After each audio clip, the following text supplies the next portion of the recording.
I don't suppose they told you anything in Denver about the tragedy we had up here during the winter of 1970? Well, a man named Charles Grady is the winter caretaker. And he came up here with his wife and two little girls, I think about 8 and 10.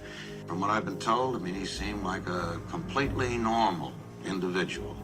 But at some point during the winter, he must have suffered some kind of a complete mental breakdown. He ran amok and killed his family with an axe. You can rest assured, Mr. Ullman, that's not going to happen with me. Mom? Yeah? Do you really want to go and live in that hotel for the winter? Sure I do. It'll be lots of fun. Yeah, I guess so. For some people, solitude and isolation can of itself become a problem.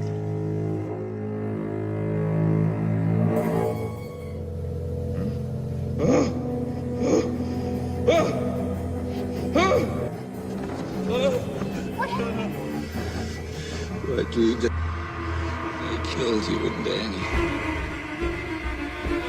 You did this to me. Didn't you? How could you? How could you? Here's Johnny!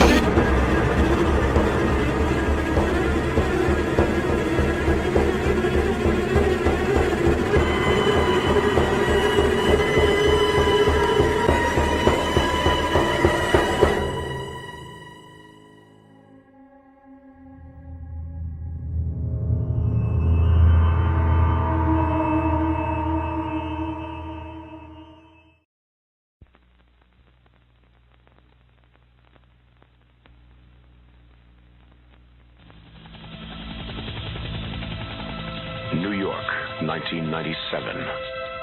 The entire city is a walled maximum security prison. The bridges are mined.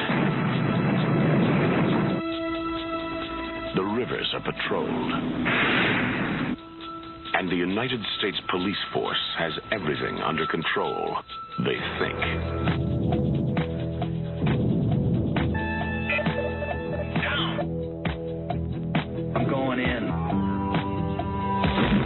John Carpenter's Escape from New York, the high adventure of the future.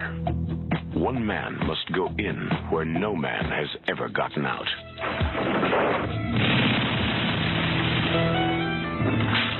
And if he comes back alone,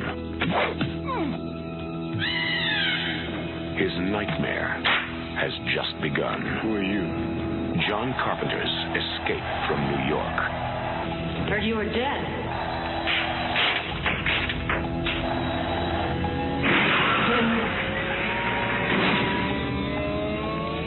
John Carpenter's Escape from New York, the greatest escape of them all, is about to blow the future apart.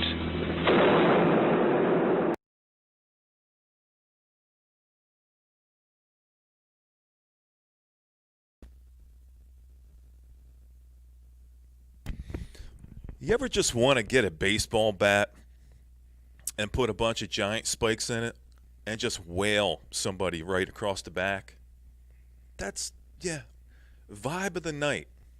Grab your spiked baseball bats and get to swinging. Good evening, everybody, and welcome to the Cerberus Sessions, Episode 7. Thanks for coming by. Beautiful Saturday evening, and by beautiful I mean hard and humid and steamy and hot outside. But we're not outside, are we? We're inside, climate-controlled goodness. Hope you had a good week. Hope you had a great Friday, or since I talked to you, like Thursday. We're back again. If you don't know what the Cerberus Sessions are, hang around. I'll explain it to you. And by hang around, I mean I'll tell you right now what it is. It's one full side of music, a full single album side, and then peppered in a few 4 single songs relative to what we're playing. Tonight, we've got, you thought I froze, didn't you? We got some stoner rock coming up The theme is stoner rock and doom. So if you're not a fan of stoner rock and you're not a fan of doom, hang around, because there's probably nothing else for you to do on a Saturday night. You're kind of stuck with me. And speaking of me, I'm talking about the royal we. I've got a very special guest on deck tonight. He's backstage in the green room, separated all the green and the red and the yellow M&Ms. He's eating them all. Great to have him back again. I'm going to bring him up right now with no further ado. My man, Sir Mikey Bananas, is back with us again to play some excellent music, and the chats is with all you fellas and fellettes in the crowd tonight. So let's bring him on up and give him a happy, how you doing? Give him a pat on the back, shake his hand, but don't get too close. He's just getting over getting sick, all right? So don't stay like 6 foot, the bubble. My man, Mikey Bananas from the OG streamers of all time, Grown Man Record Night. He invented the genre, literally. Let's bring him up now and say hello to him. Hey! How? Sorry. You can't do that, Mike. You can't. I mean, how is everybody doing? Okay. Just a lot of dots after that. Okay, cool. Whoa. I used to say, whoa. Now who's doing it, right? I was going to say, when I do my cheers kind of thing, I used to say chink, like in the glasses, like clinking. Whoa, now I can't even say that. So I have to say clink now. But correct. Colonel Clink, is there like a correlate? Colonel Clink, is there a German thing that I'm maybe? I don't. Can you say anything without crossing the line anymore these days? No, that is impossible. Okay, then let's just not worry about it tonight. My man Mikey Bananas is back. It's good to see you, bro. Thanks for coming by and spending some time. I would have been stuck by myself this evening, so this is a welcome event for me to participate in this evening. I look forward to playing some great rock and roll music and some good fellowship as well. In spades. We got it in spades tonight. Let me run down some of the people in the chat here. You know how it is, Mikey. They want to hear their names. They want to hear you say hi. So Charlie was in here, I don't know, about 4 hours ago, and he's asking, are drunk people still allowed around here? And I'd say, if you're not drunk, you're probably in the wrong place tonight. Good to see you, Charlie. Eduardo's in the house. Yeah. We got Texas in the house. We got Miss You, the single greatest hype entity in all of the interwebs, by far. And she's right outside the window as usual, Mikey. You got the 2 ladders and the scaffold set up, and she's gazing in the window. Good night for it. She'll be over to see you. As soon as she's done with my set, she'll be over to watch you. That's just how she rolls, set by set. Dave's in the house. He says Wyoming, but I think he's from Saskatoon or something like that. I don't know. Saskatoon. Yeah. Caitlin's in the house. Caitlin, how you doing? It's great to see you. Hope all is well with you. Who else we got? Just going to run down them real quick, and then we're going to get right into the crux of the biscuit, as Mr. Zappa used to say. AZ Mick is in the house, of course. Yes, sir. He's everywhere. I mean, you know. Nan used to say, you know, this guy's like horse shit. He's everywhere. I'm not. Yeah, I appreciate that, Cat. He's always there, man. I'm not intimating that, Mick, you're not horse shit. I'm not. It's not what I'm saying. I'm just merely saying that you're everywhere. You're spreading the love. Plant that seed with your finger. Nick Pantasy's in the house. It's good to see him. Maybe his boss let him out of his cage tonight. Kind of reminds me of those lambs that they keep in the cage and they don't move them around because the meat might get, sinewy. Is this a parable? Yeah, all night long. Sorry, Biblical. Mike. That's just how I feel. Like that's how we've had a lot of fun here tonight, but you know who really stands up for you is sorry.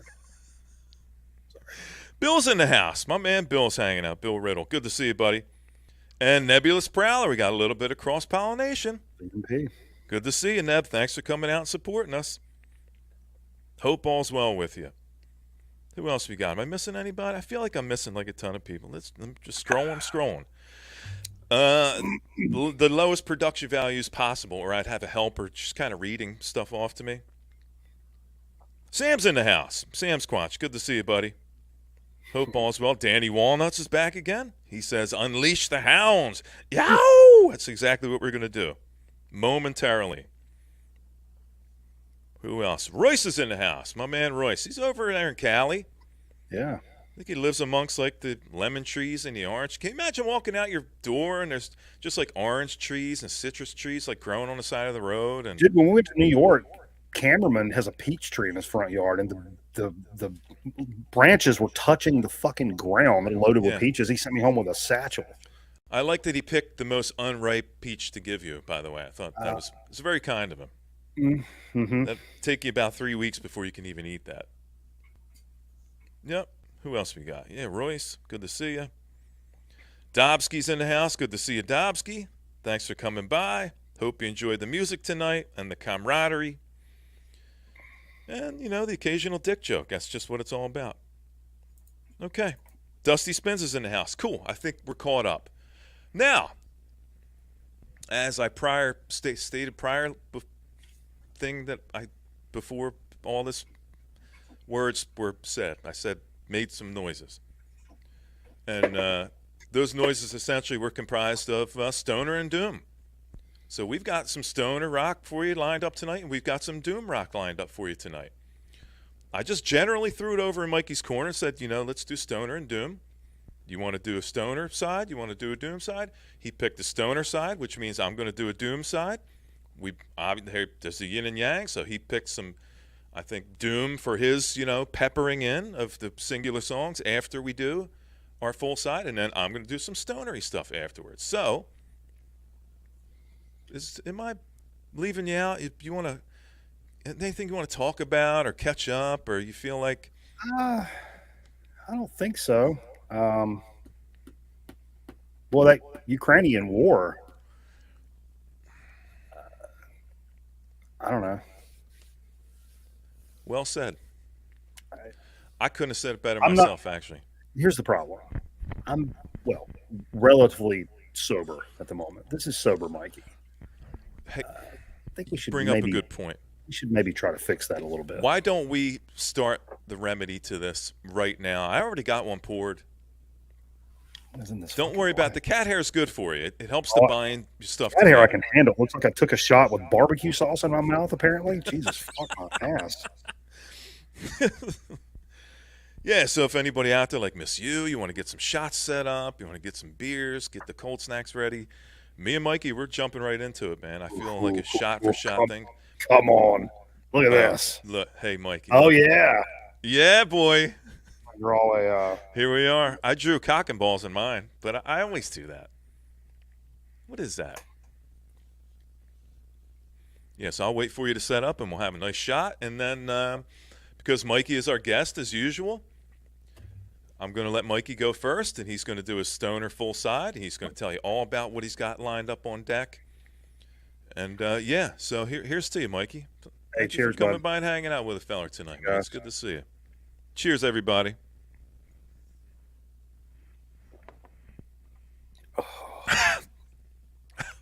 It's like a switch. Goosebumps. Like, turn my hat, back. Like some gaps in that movie.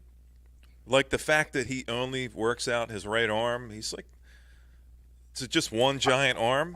There's some other people that only work out their right arm, if you know what I'm saying. Right. Unless they're left-handed, then that's about masturbation. Yeah, I call it, the dissimilar arm. I used to call that stranger in the tub. I don't know why it always ended up in the tub, but, full or not full, I'm just saying that the tub it plays into it. So the masturbation is what we're talking about, by the way. Mm-hmm. Yeah, so I'll tell you real quick what I got on deck, and then Mikey will tell you what he's got on deck. When I say Mikey, I mean, So my Doom side tonight, this is an album I haven't played for a long, long time. This is Rich. This is a Midwestern band, and this came out in 2016. I think you probably heard this before. I played it before, Mikey. Killer, heavy, dank riffs, awesome pounding drum beats, great vocals. So that's going to be my full side. Now, I was talking to you earlier about last year, Dave Sherman passed away. Didn't know anything about it. He was in Earthride, and he played Spirit Caravan with Wino. So it's been a long time since I played a little bit from Earthride. This is a picture disc, but it sounds really good.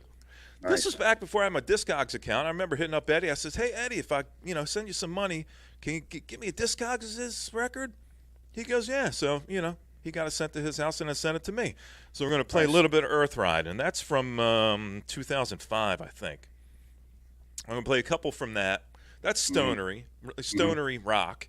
And this is one I haven't played any tracks from before. You could probably think, Brant Bjork, haven't you played everything? And the answer is no, absolutely not. I have That's not probably played my everything. go-to for Brant, actually. Yeah, so this is 2005. This punk rock guilt album came out. And so that's what I'm going to be playing. So I'm going to be playing 2 songs from each of those as my peppering, and then the Wretch side A is going to be my doom set. So Nice. I'm going to throw it over to you. Let the fellers and fellettes know what you got on deck tonight. So for my speaking to Eddie, Eddie may dig this. I'm actually going to take this opportunity to mix in a little Saturday vibes and play some of the stuff that I got in that cassette video that I put out not long ago. And as I've recently got more into that, and I was lucky to pick up some stoner doom stuff in that haul, and some really good stuff. And I've not played it at all on the show. The only things that anybody has heard of this, other than Jay hanging out in the living room, is the little clips I had in the videos. So for my full side tonight, I'm going to play a band from Mexico City called Electric Mountain, and it's self-titled. Self-titled Electric Mountain. It's got a cool purple tape, but I've already got it queued up. Label really is that, cool, Mike? man. I'm sorry. What label is that? Let me put my readers on.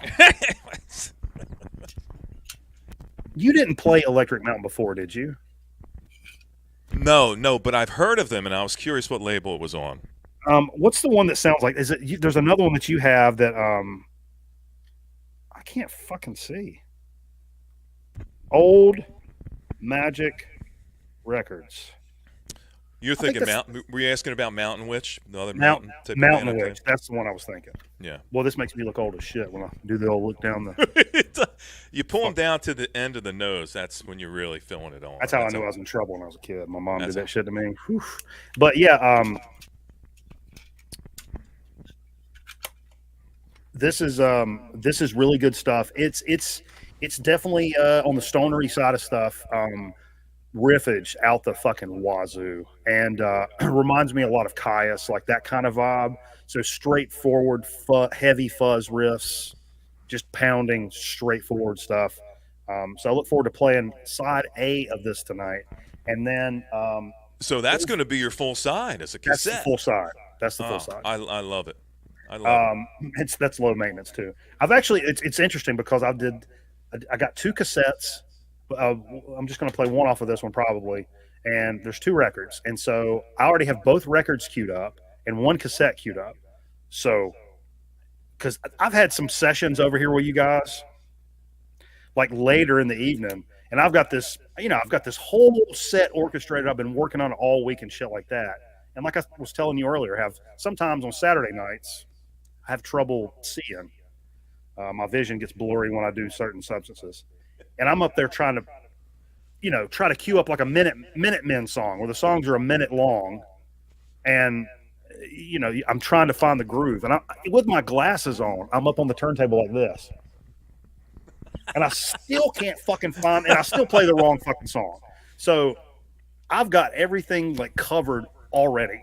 And I'm pretty happy about that, to be honest with you. I'm not bent out of the frame or anything. Let's just say I'm happy about that. So another one I'm going to play from the cassette world is another one I talked about on that video is Acid Magus, and it's Word Sister. I'm just going to play the title track, Word Sister, off of this. This is a South African stoner band, stoner doomy. They kind of ride that line in between. Probably more stoner because it's I don't know what you would say. This is a cool, but I've never listened to any stoner doom stuff from South Africa before.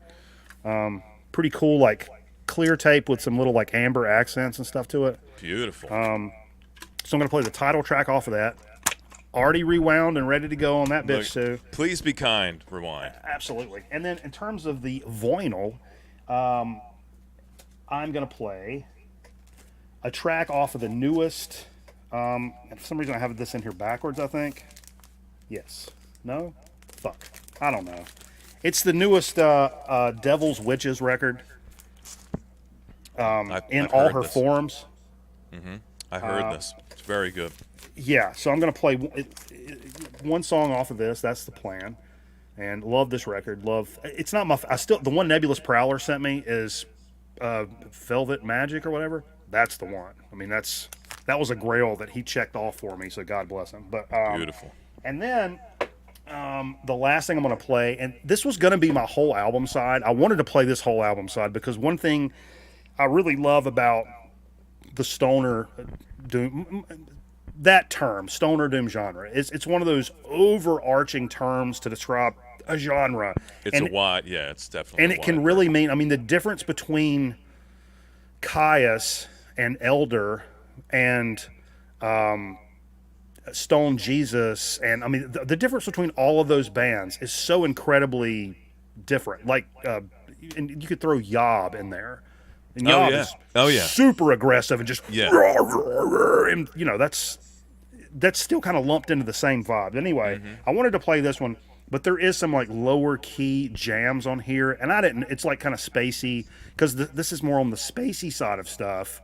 But I did find a track that's a little more rock and rolly. That's to keep the energy up because I didn't want to bring everybody down. But this is one of my favorite bands, and I kind of made this joke earlier on purpose. Ukrainian band. Somali Yacht Club. Oh, dude. Yeah, now you got it.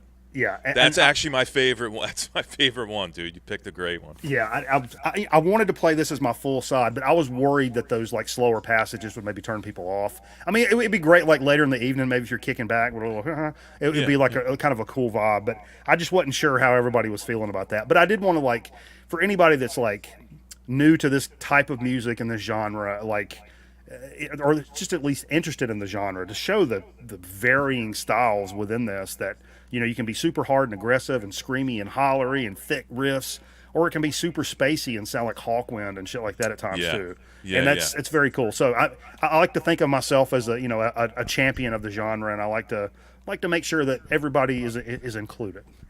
Absolutely. I love the idea of keeping the high energy up because although I did choose some doom as my full side, it's a higher energy. It's a more hype kind of doom. There's definitely certain things in the genre that I love that, like, even some of my close friends, when I would put it on, they're like, all right, come on, dude. Like, well, I think the first band that comes to my mind is Monolord. Yeah. You know, that's doomy, and that's the kind of thing that's so linear. Mm-hmm. If you're not really into it, it requires kind of, even though it's kind of linear, it requires attention. You know, I mentioned Yob earlier, and like Marrow is one of my favorite songs of all time, but it's also it's 20 minutes long. Yeah. And there's times where he's fucking screaming like hell, and like to me that's heavy in a different way. It's heavy, not like it's loud and obnoxious, but like heavy, like it pulls on your fucking soul, kind of heavy. And you know, honestly, maybe songs like that are more of like a more of an introspective, like personal moment kind of thing, rather than a hanging out with your boys, put on the record, have a good time thing. You know Right.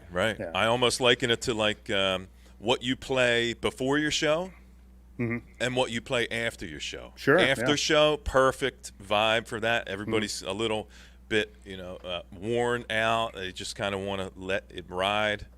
Just take it along with the current, just float along. Yeah. Not a lot of attention need, ethereal, earthy, easily absorbed, not a lot of tension needed in what you're listening to. You can just kind of enjoy it for what it is. So it definitely all has its place. And interestingly enough, so many genres of music are broken down into multiple subgenres.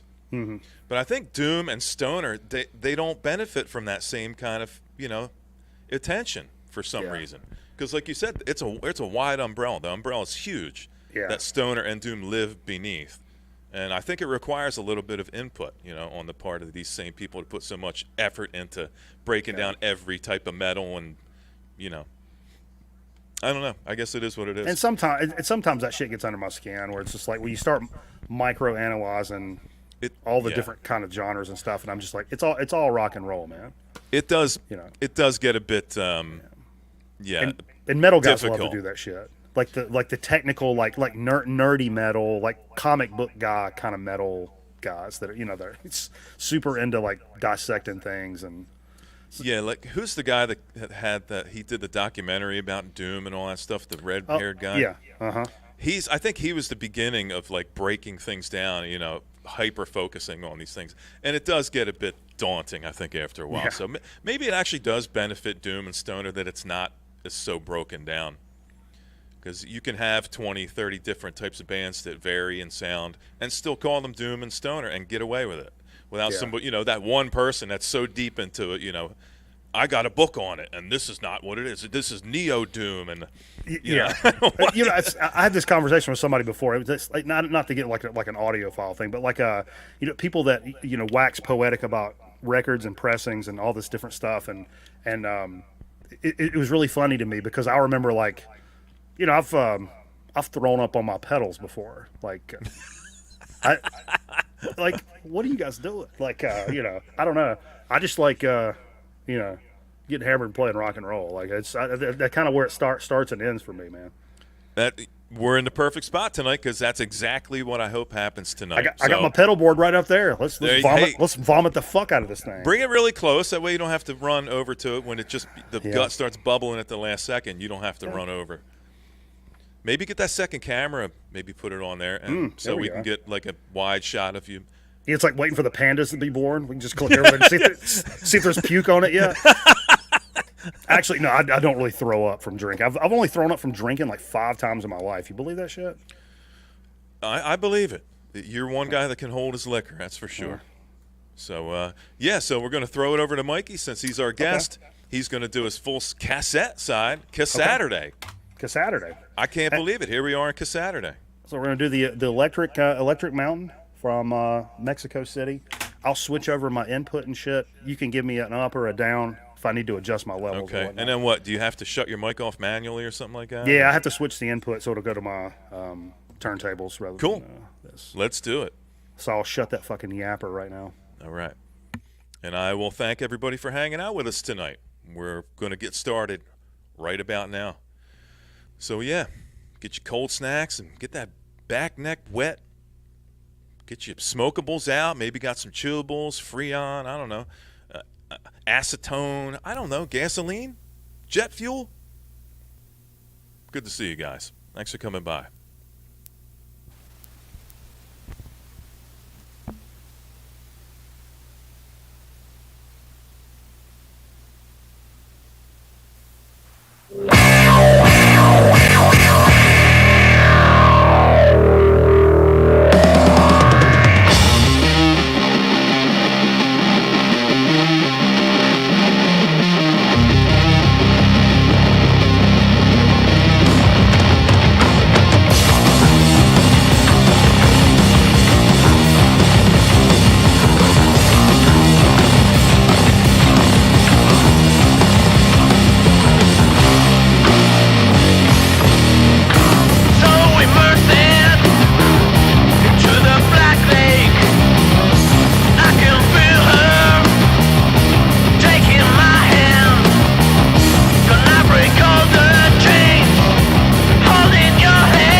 Just in a while, baby, I can't wait to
Aha. There it is. The great Love thing that. about cassettes, man, you don't have to worry about getting up the. Yeah, hurry up. Just Hurry up. click. It's going to You're run out. done. I miss the inherent tape hiss. Yeah. All of these I got, they sound pretty fucking good. Like, I mean, if you didn't know, like even chilling in the house, if you didn't know, you probably couldn't tell that it was a tape. But like, No, they're good. You can't hear the hiss at all when the music's playing. Yeah, it's like when it's over and shit. Yeah, You can hardly hear it in the middle, between tracks. I've got so many records that sound way worse than that. And another great thing about a cassette is you don't have to worry about it skipping. That's true. You don't have to yell at Jay to get up and fix the fucking record. Yeah. Oh, before I forget, you mentioned the WOFAT. Yeah, interesting how they have a vibe. They got a WOFAT vibe, right? Yeah. Initially I thought Caius. I thought Fu Manchu. It's kind of like a straight up homage to like the original classic. Yeah. Stoner stuff. But you mentioned WOFAT, which I'd not really thought of. But interestingly enough, I mentioned this on the program last night because there was another band, and I can't remember who it was now because I have a substance abuse problem. But there were also a Texas band, and they very much like WOFAT. You could tell they were a stoner band from Texas because they have that ZZ Top kind of groove sensibility to it that you can, the bluesy, like WOFAT has that. And these guys sort of have that too. And I wonder, Mexico is not that far off from Tejas. I wonder if that kind of bleeds over into that, or if this is just because of what these guys grew up listening to, or if, because they're close to Texas, if that kind of bled over. Influences or a regional thing. Yeah. Yeah. Because I don't know, how the crow flies, how close Mexico City is to Texas, but. And I imagine not a lot of interview footage out there of this band, so it'd probably be hard to figure I don't out. know. I've not really looked up to see if there's like live. So I did realize while they were playing, I didn't really know this, but I looked in the J card over here. I don't like calling it that already, but it was a 3-piece, and I love seeing a 3-piece put in work, especially if they're good. That's always tippable. The 3-piece that can really make it work. Yeah, the bass, the rhythm section, the bass in particular, it's up front. Yeah, and you can tell maybe being a 3-piece, the bass has got a little distortion on it, so it kind of serves two purposes of keeping that rhythm guitar kind of vibe going. So the guy can play, he's not doing Eddie Van Halen solos, but it gives him some room to work a solo where it sounds like there's a rhythm guitar going as well. Absolutely. Yep, great. That's a great pick, man. Thanks, Good stuff. Miguel. I just Absolutely. realized you changed your name to Miguel Platano. Mm-hmm. Yeah. Is that another one-armed baseball player that I'm not aware of? Oh, that's Spanish for Mikey Bananas. Oh, okay. But yeah.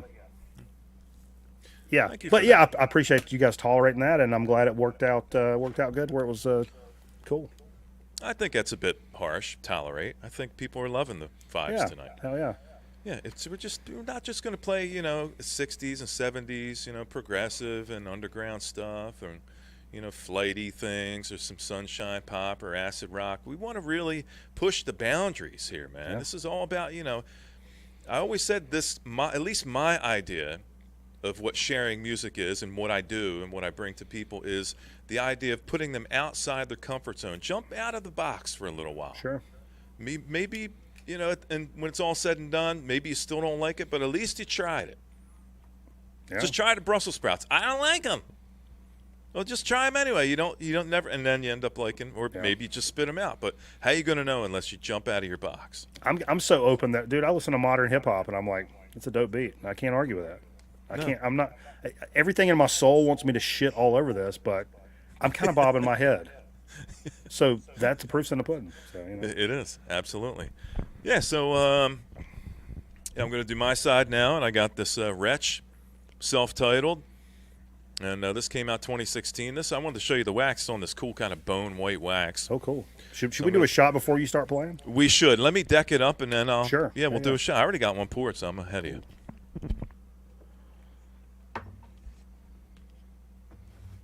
It's got this nice bone. Whoa! I'm just kidding. It's got this nice bone white wax. Yeah. Bone. We decked this motherfucker up. He said bone. There. Some people go, "Don't you not supposed to put the needle down unless the record's moving? You're gonna mess it up." I leave records spinning in the dead wax for 2 days at a time. Yeah. I don't care. I If just fuck bought it the up, stylus, I'll go and buy all of a another sudden it's got 75 hours on it overnight. one. Yeah, I've literally done that. I'll come in here sometimes like Monday night to start streaming, and I'll just be. And I'm like, are you fucking serious? Yep, Danny, I said bone. Don't. Hope you guys are digging the vibes today, man. It's good to have you guys on board. This music tends to inherently weed out the weak ones. It's like you get a pack of like 80, 90, sheep running around. There's one lame one, and he always gets singled out, and that's the one, the predator tackles. So we do that musically and auditorily. So Who's a black sheep? What's a black sheep? here's to you guys out in the chats this tonight. Here's to you, Mikey. Fist bumps Thank you are for in. stopping by. Love your trucker hat. Is that another one of your dad's classics? Goodwill City. Actually, this shirt's Goodwill City too. I get more comments on this shirt than anything in my wardrobe. I went and bought some fucking gummies at the store today. And a little weirdo chick, she was like, "Oh my god, I love your shirt." I'm like, "Oh yeah, Cool. awesome. Let me see that asshole right quick." Sorry, excuse me. What does that Sorry. work? Did you If you're in a recite band, her it social? does. Did you recite her social security number? That's the question. She didn't give it to me, but Oh, if she But did. anyway. Oh yeah, it would be instantly memorized. Anywho, yeah. Yeah, Miguel's here. Yeah, he said that's Yugoslavian for Mikey. So Sure, I don't. isn't that what you said? Yeah, I get. I don't know. Somebody called me Miguel Platato like a long time ago. Give her the Pokeball. One of our old school VC friends. Yeah. Does Miguel offer extra sausage and peppers, or is that? Ooh. I mean sausage and. I mean. It could, Yeah. Yeah. That would work even in like or chorizo. Oh, extra chorizo, yeah, and rice. Yeah. Love it. Still peppers and onions down there. Why does that sound pejorative when I say that? Down there. Down there, it's like us dirty Northerners. Yeah. It's like on The Office when Michael says, "Is there anything less offensive we can call you other than Mexican?" And he's like, "What's offensive about Mexican?" "Well, certain context." "What context?" Never mind. It's like, what? That's what she said. Yes. All right, cool. So yeah, Wretch, 2016. Look forward to this. I love this band. This still has the same energy, but this is not stoner. This is doom. But believe it or not, doom, it does have the potential to have a lot of energy to it. So Super tuned down or kind of more classic doom? I'd call it more classic doom. Okay. Yeah, not really tuned down. Well, you tell me, being a guitar player, it doesn't sound tuned down. Okay. It's not like weird Corn, like tuned crazy, like down. Yeah, like that Yob kind of is like on a baritone guitar. We're like, Pentagram is still doom, but it's not, stuff. Yeah, I'd call it, I guess, if you compare it like that, I'd call this more of a classic kind of guitar tone. Cool. Yeah. So, yeah. Good to see you guys. Here we go, a little bit of Wretch. If you could find this, grab it. Anybody that likes doom should own this album. It's very good. Good to see you guys.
What he say? Thank you very much, we're Nine Inch Nails. Goodbye. Get your hand off his keyboard, butthole. Who was playing Nine Inch Nails the other night? I've been playing Nine Inch Nails a lot lately. Somebody was. I think they're. I don't know. I'm on the fence about. I've always kind of been on the fence about them, but something about them recently made me personally think it was kind of dated when I was listening. At the time, they kind of turned me off in some ways, but as I've kind of circled back, I've really found, as I know more about Trent Reznor and stuff, I mean, it's kind of like Tool. You could say there's an air of pretentiousness to them. Yeah. And to Trent Reznor, like Maynard, it's kind of similar. But I like both guys in spite of all that. But anyway, yeah, it's dude, because I'm some sort of masochist, I recently kind of relearned how to play Hurt on guitar. Like both the Johnny Cash version and the Nine Inch Nails version. What one personally do you like better? Man, it's Johnny. Tough. Johnny really did put a bit the mortality spin that he put on it. Really, he kind of adopted it, you know. And it's funny because initially Trent Reznor was kind of pissed that he covered that song. Yeah, he was not in favor of that, and then once he heard it, he said, "That's not my song anymore." Yep. And I respect that, and I love both versions, and I go back and forth between both. I think they're both incredible, which is rare that you can do that with a cover song. That I like both equally as well. But it's funny because I think Johnny Cash's daughter, I think it was, when he covered that. Well, this is kind of heavy, but like she said, "This is great, but I feel like you're saying goodbye," and he said, "I am." It's so obvious. He was absolutely. Yeah, Johnny, you know, in his later years, the American recording stuff is the stuff that I mostly gravitate to. Of course, you got your San Quentin and all that kind of stuff, which I love. Classic Man in Black stuff. But the vulnerability in what he was putting out during the American recording sessions, I really, really latched onto, because before that, there weren't a lot of people that were putting their mortality out there as art. Yeah. And Johnny he's one of the first. He was at least a pioneer in that type of vibe, and it really added to the weight of what it is you were listening to. My primo example of that, like taking that kind of vibe and taking it to the next level, is when David Bowie died. Yeah. Who and could there be a more advanced version of performance art than releasing an album and then dying like right after? And the first time I listened to that record, Black Star, you're talking about. Black Star, correct? Yeah. I can't remember. Like, I may have been digitally, or I think I don't have the vinyl. I think Steve has it. I don't know if Steve brought it over, or if I listened to it like digitally or something. But I was like, all right, let's check it out. And he had just died. It just came out and just died. So I'm listening to it for the first time. The first song starts, and the first line is, "Look up here, man, I'm in heaven." And I'm like, yeah, yep. I was like, I jumped right on the bandwagon. I kidding jumped me? right on the wagon. I have it on vinyl. Honestly, I got to tell you, it's got some heaviness to it, just like some of the Johnny Cash, the American recording stuff. Like The Man Comes Around is a very, very heavy album for Johnny Cash. I feel the same about Black Star. I feel the same about Dirt, Alice in Chains' Dirt. I feel the same about In Utero. Like, these are albums that you have to commit to listening to, and you have to allow yourself to become that time and that vibe, you know, and that feel.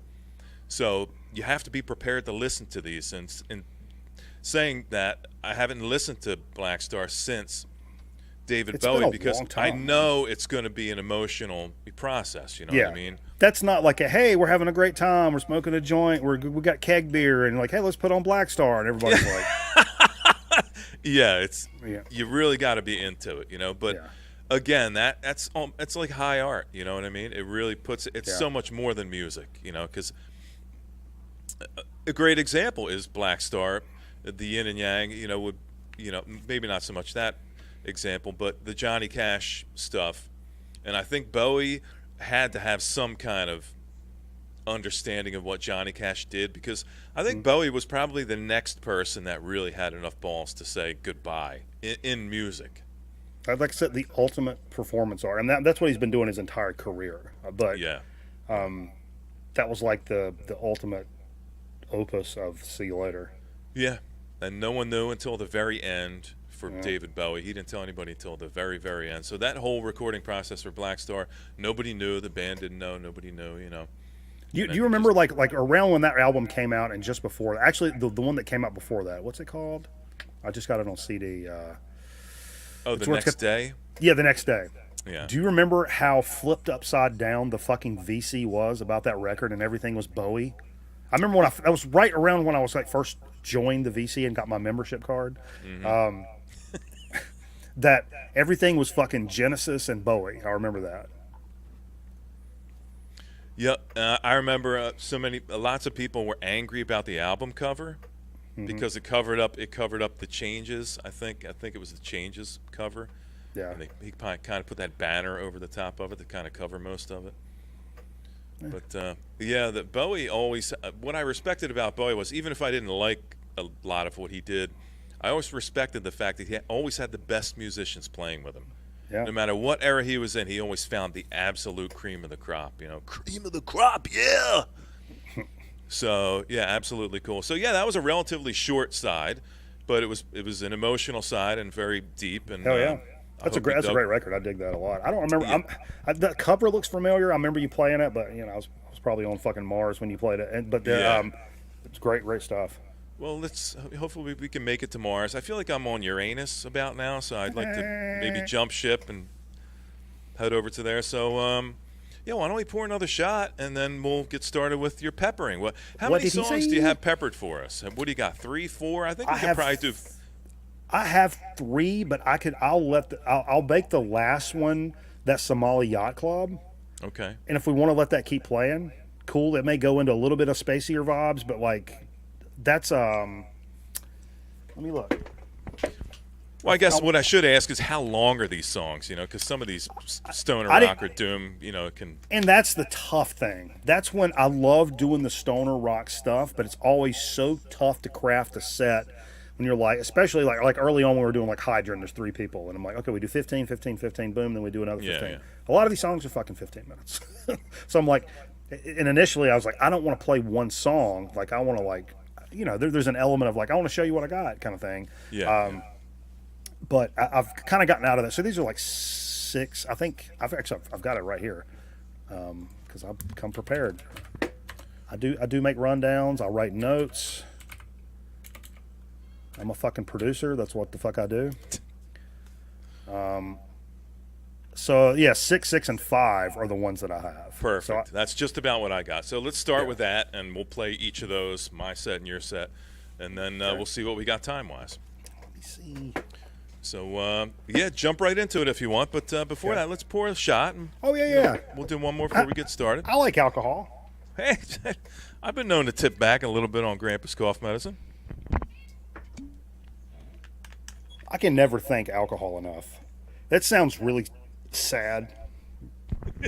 Actually, I have to agree. I know for a lot of people that's like, oh, bless his heart. But like, man, there's been some times where like, you know, now back in the day, I would get so shit. I mean, like I'm talking like my 20s. I'd get so shit faced that it turns into like, and it, you know, a blubbering fest or a fucking, you know, trying to swing on somebody or, you know, but it's not that, but like, goddamn, man, there's been some days like it went for alcohol and Call of Duty. I don't know. I love that Call of Duty is a close second to alcohol. I mean that with all earnestness. Like if it wasn't for alcohol and Call of Duty, I may not be fucking sitting here. So cheers to that. You wants like 1 second to load up. Okay, Miss You, Jesus fucking Christ, you don't have it sitting next to you. Fuck. I'm kind of disappointed, to be honest. Why do we let women in the VC, Aaron? The girls. I'm just kidding. And little people. I don't get either one. Oh, I didn't go there. I said little. I didn't say midgets.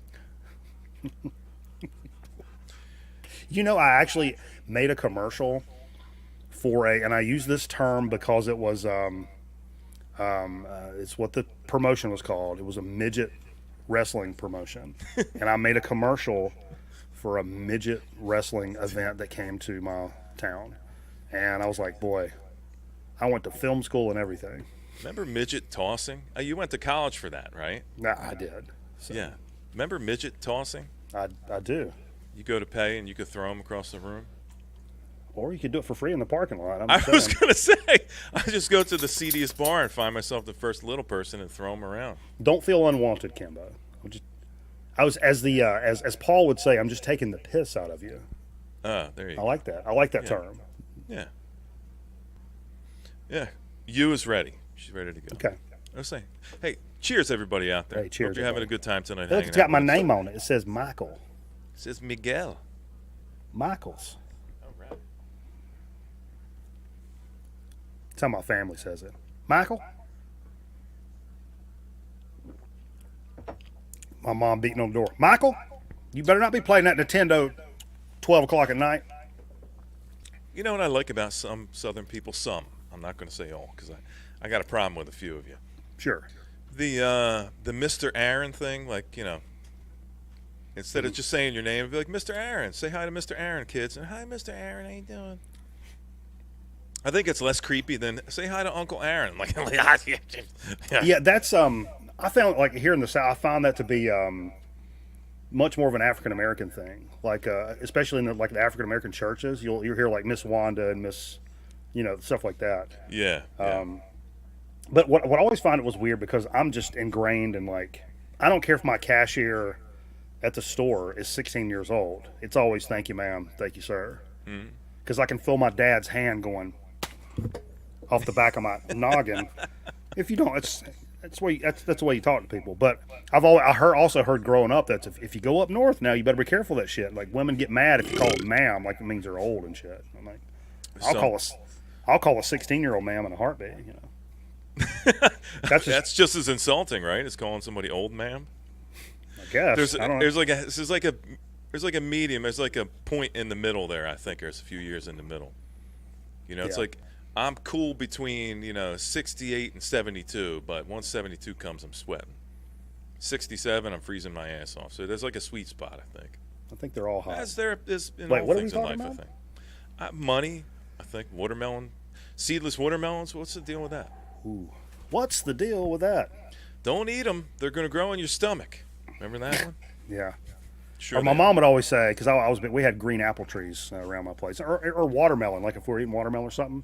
And of course, I'm over there just going, just plowing through it like a fucking hog. And my mom would be like, "Boy, you better watch it. You're gonna tote your britches now. You're gonna tote your britches," which meant you're gonna be using the bathroom so much that you have to carry your pants. You're not even gonna be able to wear your pants. Right. That's the Reader's Digest definition. But she still says, it's like, "I got some watermelon cut up over there for you, but be careful. That'll make you tote your britches now." She still says that. We need that type of vernacular to carry on, please. Well, don't let it die out, people. I do my best. I do my best. So speaking of shit in them pants, why don't you set us up with our next set, Mikey? You're running up All right, next. I'm gonna. So you want to tell the people what you got individually? Did you already? So I think was I here when you said that? I did it, but I'll. This is in the radio business. This is what they call a re-rack. You have to re-rack. Cat hair? No, snooze. But like, it was like falling apart weird. So yeah, I've got 3 tracks to play. 1 on cassette, 2 on vinyl, and I think I'm going to start with Devil's Witches. This is more doomy, I would say. Modern Doom. This album came out last year. It's a fantastic band. This is in all her forms. Let's see what that gatefold looks like while we're just fucking around. Yeah, I don't know if that's I think this is the cover and this is the back.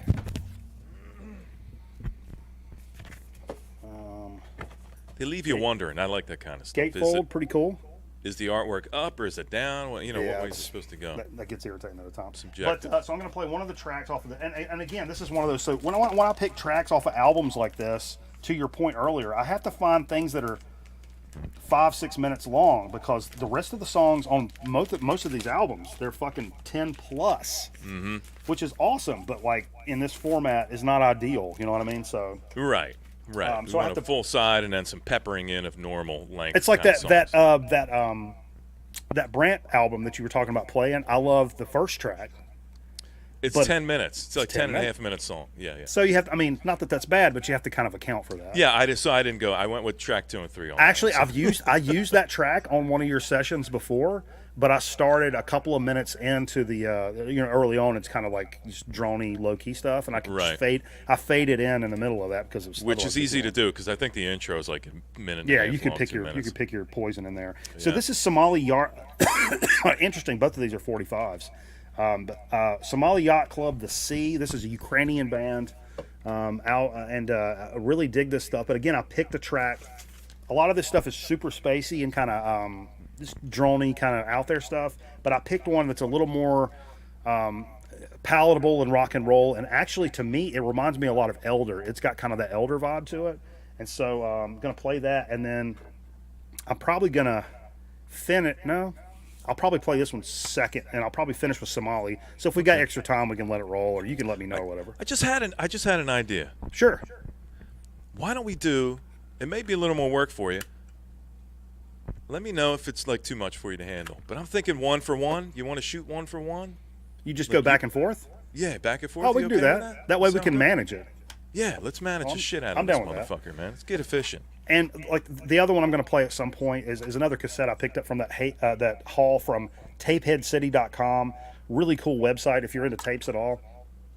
Acid Magus, the name of the album is Word Sister. They spell it all fucking stupid, which is kind of funny. And that's the track I'm going to play, the title track, Word Sister. These guys are from South Africa. I don't think I've ever heard a band from South Africa, let alone a stoner doom band, which I'm kind of into.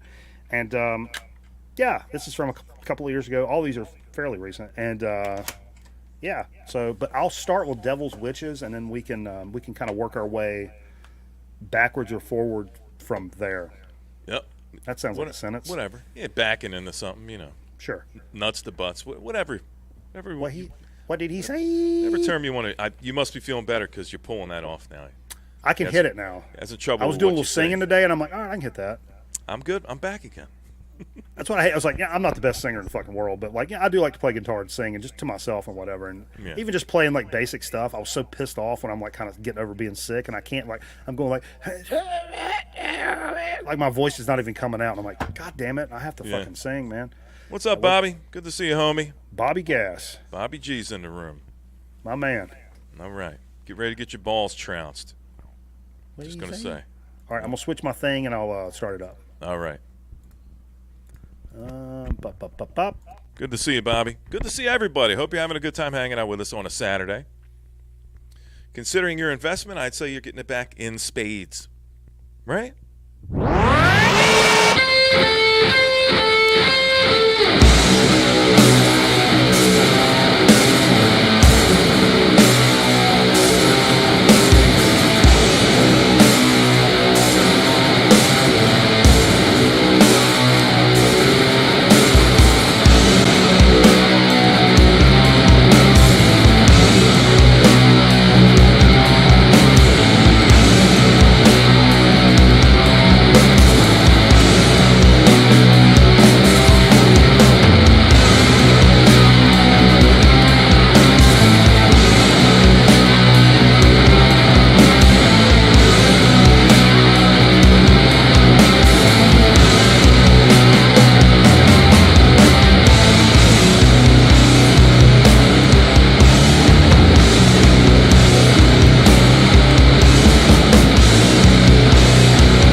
successive slidings of pleasure.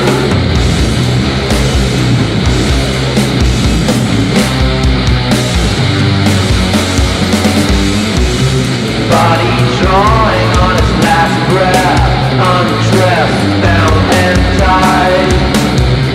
Painted flesh that manifests. Mannequin that will come alive. Cold night, bound and tied.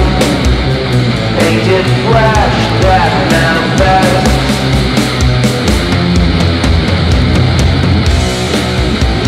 I am the restainer under white. I am the hand that touches at night. I'll continue when you want no more. The successive slidings of pleasure.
You don't hear a lot of Doom with piano. That's pretty interesting.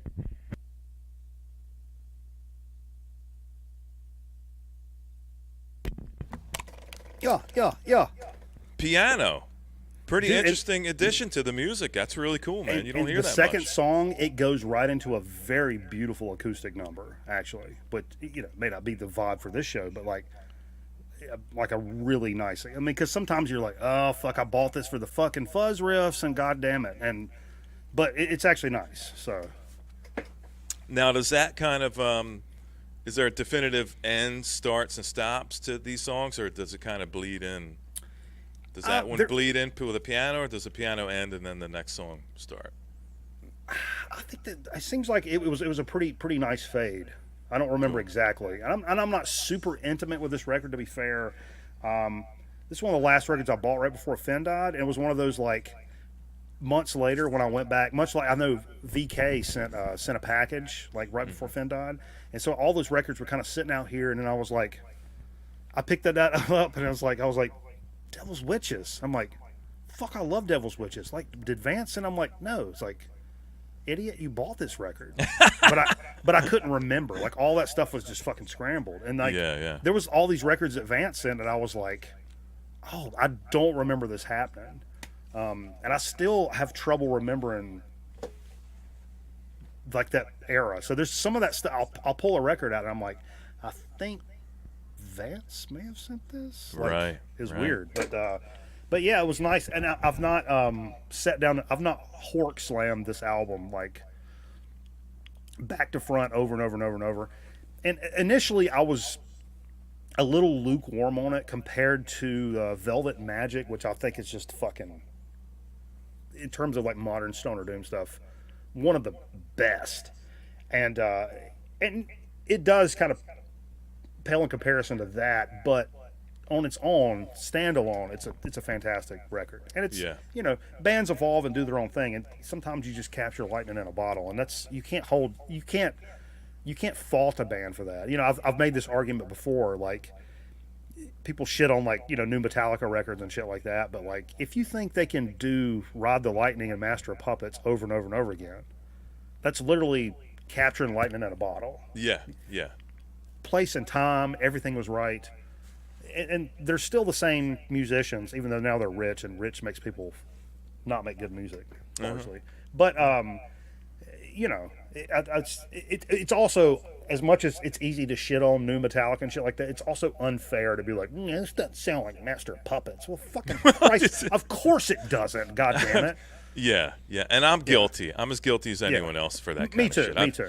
I've always talked about how I like these bands when they're underground and nobody knows them, and I'm like the first guy to discover them, and this is when they're raw, and they're all polished, and I don't like you anymore because everybody likes you. And then as soon as I hear something on the radio, I'm like, no, I used to like them, which is really fucking stupid. Yeah, it's, yeah. So I guess respect just in the fact that they still survive and they're still actually producing and putting out content. And you've been in bands and shit too. It's like you wouldn't want your shit played on the radio. Like you don't want to make money from what you do. Like I mean, who wouldn't? You don't want to compromise the whole thing, but like which is like a whole nother subject actually, and that's part of my disdain towards these bands that keep lingering and lingering. It's just they enter this formulaic type of music where it's just kind of like a puppy mill of music. It's the same thing and just chopped up differently and edited differently. That's like I think when it comes to like whether it's making content on YouTube or being in a band or anything like that, and there's this romantic idea, or being an artist, being a painter or like whatever. There's this romantic idea that nothing is about the money and whatever. It's like you don't think a punk band wants to make money to put in their fucking gas tank? Yeah, get the fuck out of here. Of course they want to make money. How many bands out there? And it's mostly bullshit when you hear, well, we're just doing it, because we love music. But you, dude. Sure. So somebody put a check in my hand and see how quick I don't turn it down. My go-to answer is always, even punk bands want to get paid. So make your dollar when you can get a hold of it. Absolutely. Cool. So I'm going to put on a couple of. I'm not doing the 10-minute one, the first song, the Lion song. But I will do the second and third. The second one's pretty short, and then there's a third. So I'm going to lump those two in together. Okay. And then we'll just keep an eye on the counter, and we'll just keep going until we feel weird. Sure. Too late. But until then, I don't know if you're ready. I'm not. There's no peer pressure here. Huh? I do have another one set up, so I don't. I may be going too far. I don't want to speak out of school, as the Southern folks kind of say. Yeah. But I don't know, Miss You got one poured, or maybe Kimba, or maybe Dobsky's got himself a bowl packed or something like that, or maybe Caitlin's drinking some orange juice. I don't know what you people are doing out there. I'm just saying. Do you want to be a part of what's going on right now? I'm sorry. Did I sound angry? I wasn't angry. It's passion. I'm just an intense guy.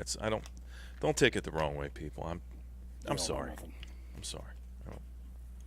And then maybe when we're done with the music, maybe we'll invite some people up. Yeah. Because it's been a long time since we had a few people up hanging out, just kind of chatting. So, what's you saying? Wait, give me a sec. She's flapping her jaws, and she again with the bottles in the other room.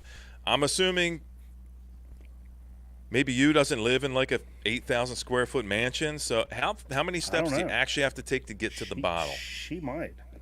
Or maybe, right? I mean, wouldn't that be something? I shouldn't just assume, should I? Should I assume everybody lives in a mansion? It makes an ass out of you and me if you assume. It does. Assumptions, yeah, it does. Yep. Get it? You. See what Mikey did there? Out of you and me. Oh. Isn't that fun? That kind of stuff fun. Okay, she's ready. Okay. All right. Sure. We can always count on Miss You for hanging out shot for shot. Hell yeah. Cheers, everybody. Truth Mike. be to that, I poured this in the wrong shot glass. So I guess That I'm the getting one sick with all the too. hair in it. Fuck. It's got Jay's fucking mouth germs on it. I'll have a crop top on tomorrow night by drinking out of that. Mikey will you'll just wake up with capris on tomorrow. I kind of fuck with capris, I'm gonna be honest. And fucking some Birkenstock knockoffs you got from the dollar store. Jerkenstocks, right? Jay does. Dude, do you remember? Jay Hey, loves, Dave, how you doing, Hot Frog? Good to see Jay you, buddy. loves like AliExpress and like places like that. He's gotten those fucking the Chibsons or whatever, the Chinese Gibsons. He's got some great guitars, and he's stripped the innards and puts his own pickups and shit in it, so they're fucking legit. But I mean, the fucking like Nintendo multi carts, buys a lot of clothes and stuff like that there too. But one time he got a Lacoste. This is so fucking funny. We did it on the show one time. It's a Lacoste polo shirt. If you remember Lacoste, that's the alligator shirts, right? Yeah. So Jay was like, "Did I show you the Lacoste shirt I bought?" And I was like, "Nah." And he's like, "I'm gonna wear it at the show Friday." the alligator is this fucking big. I kid you, it is that fucking big on its. So obvious knockoff, like right? It is so goddamn enormous. It is hilarious. Oh, It's man. like the next. I expect to see him with a members only jacket at some point. Oh God. With the fold up hoodie inside the collar. God, I love members only. Man, I think Jay is the last member. That's an old joke, by the way. Quote of the night. Thank you. All right, so let me set this up because I didn't want to put the needle down when you were doing your thing. Let's see if I can get this right. Put the needle on the record, B. This dude, I just dropped that Biz motherfucker. Marquee. I just cold dropped that motherfucker right down in that dead spot. That was Hugh's nickname in high school, by the way, dead spot. If you Dead didn't know. spot. Yeah. All right, That's a new- Mikey. That's a new battle royale coming up, isn't it? Dead spot. Appreciate you hanging out with us tonight, Mikey. Yes, It's really sir. great to have you Enjoying back it. again. It's Enjoying always a having great everybody time when on. Mikey shows up. Thanks, everybody out in the crowd, and Hot Frog just showed up, and anybody else that I missed because I'm over here yapping. It's great to have everybody on board with us tonight. Correct. We still got about this much more music, and then maybe this much more chat. So, Dave, maybe you want to hang around, or Mick wants to come up, or Miss You, or I'm just saying, just putting it out there. The more chicks, the better, bro. That's what I would say. It's like a hot dog cart in here, Just roll the window down, let the stank out. Ever told you I opened for Slayer? Hold on, let me get the picture. I'll show you. That's literally the only pickup line I have. It's Open for folded in Slayer. half like 12 times. Look at this picture. Anyway, enjoy the music, y'all. I got a couple Brant Bjork coming up here. Punk Rock Guilt. I'll show you the cover in a minute. Just hang out. Quit. Don't push me. Don't push the river. It'll flow by itself.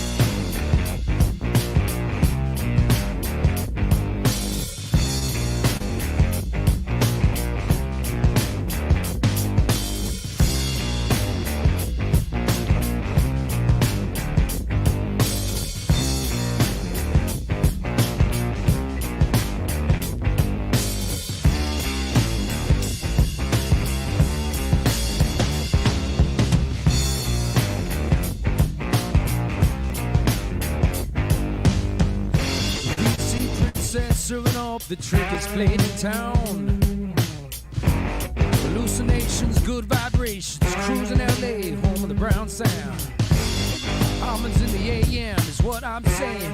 And then tried to perm her hair, but baby it's straight and it compliments your face. You can touch mine, but don't you dare.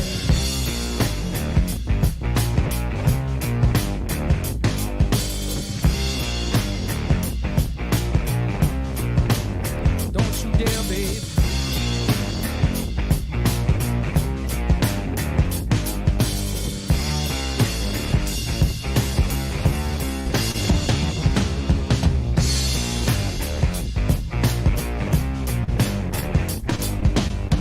Yeah, I remember the day I got there early, I tried to stretch it out.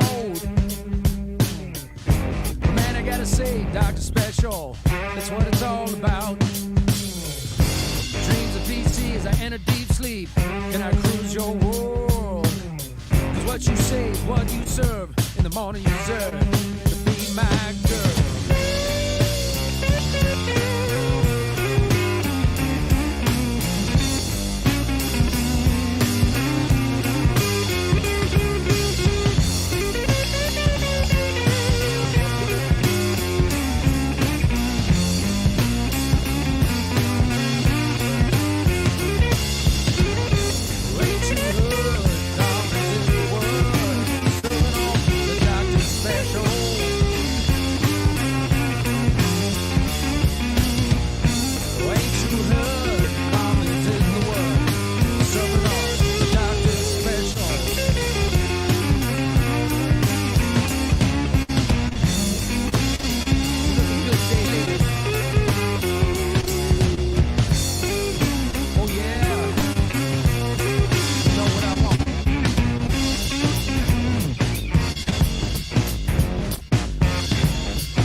nothing's blowing you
There it is. That's how you stop a record. If you don't want to bleed into that, just hit it neutral and just put your finger gently on the tip of it. Right like where the man in the boat is, and you slowly just let it drag down. Like, Maybe go like that a little bit. Some concentric circles. Yeah, somebody told me when I was young, he said, just do the alphabet. Remember the alphabet trick, Mikey? for what? No, I don't want to say for what. I'm just. Oh, you're talking use about your imagination. Yeah, you know. Cunnilingus. Something like that, yeah. But exactly that, yeah. They'd say, yeah, just do the alphabet, and, you know, you're sure to win.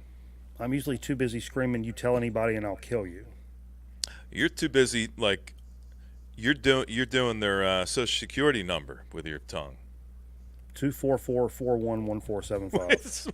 Point, Ex-girlfriend's social. Yeah. That was Brant Bjork, Punk Rock Guilt. Played a couple from that. I only got one left. We're running close here, 151. So Okay. This might be Mikey might be the last one here tonight. Well, so you're saying I only got one more? When you get to 2 hours, that's when YouTube goes, oh, you're having too much fun. And I'm trying to avoid the thing that goes across the screen if I can help it. So pick something like under, like, you got anything like 6 minutes or maybe 7 minutes? Yeah, they're both probably about 6. But do I play the South African? No, the South African's 4. Is that Carl? Barefoot Envelope? Is that Carl? Yeah, that's Carl. What's up, Carl? Good to see you, buddy. That's Carl and his wife, Tiffany. You're literally only like an hour and 51 minutes late, so welcome to the party, bud. Did the boat show up late? Did you have trouble docking? He is the boat. He is the boat? Oh, Yeah. man. He's got like the greatest like sideburns, like the chops and like all the interwebs, I think, man. Carl's a fucking legend. It's like one person left rocking the chops, and it's Carl. Let me look. Let me see. I've got a 6 and a 4. Do the 4. Do the 4? And I'll try to throw a 4 in, and then we'll. Okay. Yeah, 4 it up. So it'll be the South African group, Acid Magnus, Word Sister. With the Y's in it. Correct. But no Somali Yacht Club. That hurts my feelings. We'll try. Let's Okay. just get a couple more in, and we might try. Hold on. All right. Don't get upset yet. We still maybe just. We talked a lot. Good to see you, Nate. How you doing, buddy? Good to see you, Carl. Thanks for coming by, buddy. Good to have you on board. Get it? That's a maritime joke, bud.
I'm supposed to be setting up my next song. I'm not. Shit. I'm not doing a very good job here setting my songs up. I won't say anything, so I won't delay. Don't tell anybody. Okay, one more. I'll just do one more from side one, and after that, just try to play your song. If we get shut down, we get shut the fuck down. Fuck it, it's unlikely. It's so fucking. Fuck it. Sometimes it's just about the time. It doesn't have anything to do with the music. So let's push it anyway. Fuck it. So I'm going to play you one more from Earth. This is from Earth Ride. Yes, fuck it. So this came out 2005. Again, Dave passed away last year. Was upset to hear that because I saw him live a bunch of times with Wino and Spirit Caravan and, of course, Earth Ride. And it was sad to hear that he passed away because, like me and Mikey were talking about, this is not like top tier ABC or NBC news, you know. Sure. Yeah. And so I don't know how it slipped by me, but I did talk about how I originally ordered this in Eduardo Perez over there in Tejas, as Mikey's saying, was kind enough to pick this up for me. Of course, I paid him. I didn't tell him to just buy me a record and send it, but yeah, the Discogs. This is a hard record to find. The only thing I could find it on was a picture disc, but as you'll hear, this picture disc actually sounds pretty fucking good, Mikey. It's nice and quiet. Oh, yeah. And unlike most picture discs, this has a vinyl photo. It's not a paper photo, which affects the sound quality typically. Oh, okay. So I'm going to play you one from this, and then we're going to get Mikey's going to come up and he's going to do his Somali Yacht Club song. Yes. And, so yeah, so let me put the sucker on. Just wanted to show you that dick pic. And I've had a pretty good day today, so thanks everybody. And so yeah, here we go. One more, and then we'll push it over to Mikey and see if we can't get one more song in. We're just pushing to get 2 more songs in tonight, and then everything's going to be, jelly. Butt push. But football. Good to see you guys. Thanks for hanging out with us tonight. We appreciate you.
Adrenaline blast.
That shit's really fucking killer, man. I don't think I've ever heard that. Great record. Great song. Yeah, it's a really good album. They've got 3 really good albums. This is Vampire Circus. And yeah, it's really hard to find, Mikey. I could only find it on picture disc. They've never done a reissue. And the sounds other good. That's okay. Yeah, the other ones are even more difficult to find. This is literally like the only one I could find under like $250. Wow. So I snagged it, and once the music gets going, you can't hear anything, inside that disc. So I didn't have much of a choice, but you just want to own it. At some point, you just want to fucking own it. So sure. Especially if you don't own it in any other format, if you're gonna spend once, I'm totally cool with that. Like, if you already have the CD, I'm like, yeah. I ain't spending much CDs. Yeah, CDs are like almost as close to what the picture disc is. So it didn't even make sense to try to get a CD. So it was all digital. Like you can't even find it on like I didn't check Spotify, but like YouTube Music, because I get like the premium and I get the app that comes with it. Sure. And the only thing I could find at all, any Earthride for that album, Something Wicked, I found on the YouTube app, the music app, but Vampire Circus, I could only find because somebody recorded the album and put it like up on their channel on YouTube. Oh, wow. So, yes, a really hard album to find. Having said that, why don't you, let's just push it. Okay. Try to get your Somali in. Okay. We won't dilly-dally. Time kill for a it. little more music. Do it now. I'm killing it. Hit it up, Mikey. Thanks for stopping by, guys. Appreciate you hanging out on a beautiful Saturday evening. And by beautiful, I mean it's like 68 degrees in here right now. Don't hang outside. It's too humid. Not good for the lungs.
Ooh, Nickelback.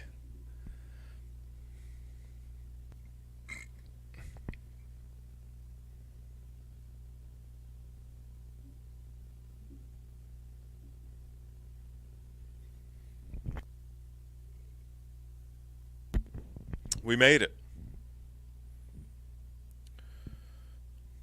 What? What?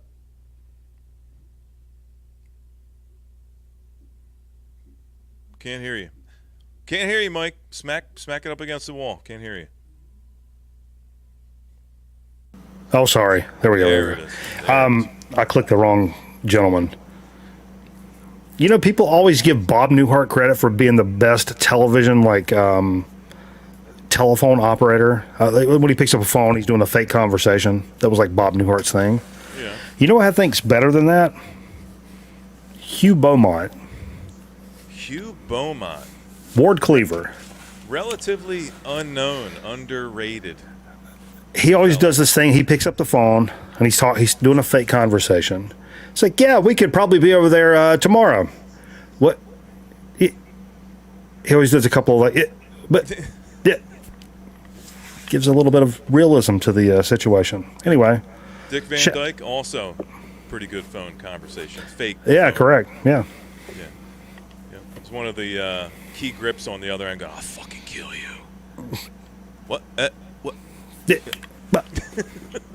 Great. Hey, Mikey, we got it in, man. You pressed it in. Glad we persevered, man. We made it. Absolutely. I think we were all so far off the beaten path that I don't think anything probably even tickled their fancy at any point, probably. Nope. So that's if good. I had to grasp, I'd say Brant is the closest, but yeah, probably. Yeah. Not really. What label's that on? Is that heavy psych? That's or is heavy that psych. broad? Yeah. Okay. I've never had a problem with any heavy psych. I don't stuff. think I have either. Yeah. Now riding easy, forget about it. That's getting weird. That's tough, man. I don't care for that. Population 2, like I talk about that album a lot, and I talk about how I heard it on your stream first, and how it blew my fucking mind. But can't play it here. They don't want you to play it. I tried. They took it down. Another strange one was I played the original Love, the first Love LP. Was it 66, 67? Every song got flagged on that album. You got an OG of that? I do. Yeah, actually, when I made that deal for those Helmet LPs, when I got Aftertaste. Oh, that's right. I remember that. And That was part of that little. Yeah. Yeah, Nick Panizzi said we put that in as part of the deal. He didn't give it to me. I mean, I bought it, but that was part that's from Nick. Yeah, Nick Panizzi, his friend was selling some of his collection, and that Love LP was in there as part of it. So original Electra press for that Love. I remember also you bought some stuff from like a friend locally where you got like some Korn records and shit like that. Yeah, that was the guy. Yeah, I haven't seen him for a while. That was the guy that always needed rent money or his car broke. Yeah, that's the best. So he'd tell me all these best awesome deals. He's scared he's going to get evicted. I'll Sure. give you $8 for it. Fuck it. Mm-hmm. I'll help you out. Yeah. You always preface it, but I'll help you out. Fuck it. That's a band I've not listened to in like years, and like I would love to hear that kind of stuff. People dump on them. I don't know. A couple albums in, they started to get kind of a little derivative, but the first Korn is fucking gold, man. Dude, we had love that fucking. We had a store here called Peaches. Legendary store for this area, and they had sold like peach crates that you could put your records and stuff in. It had their logo and shit on it. Yeah. And I remember I went in there with cameraman Ryan. We went in there in high school, and we were just looking for CDs. And I mean, I was into like Zeppelin and Hendrix and shit like that. And I'm just looking for CDs. But they had those end cap things with the little like brand new today, and they had headphones. It was a CD with a little like display, and it had headphones, and you just pick it up and mash the button, it would play the fucking album, or like the whatever 2 tracks or whatever they gave you. And we were getting ready to go on spring break, 1994 spring break, to Myrtle Beach, South Carolina. And I remember, of all people, he's not a metalhead or anything, cameraman. You guys know cameraman. Oh, yeah. We come out of there. I can't remember what I bought. I bought some like kind of classic rock kind of stuff. And I was like, "What'd you get?" I was like, "Man, I heard this shit on the end of the aisle, and it was awesome." And I'm like, "Oh, cool." Well, he puts it on in the car. It was that first Korn record. And I'm like, "Holy shit, dude!" And so that whole like spring break trip in '94, we were jamming that first Korn record.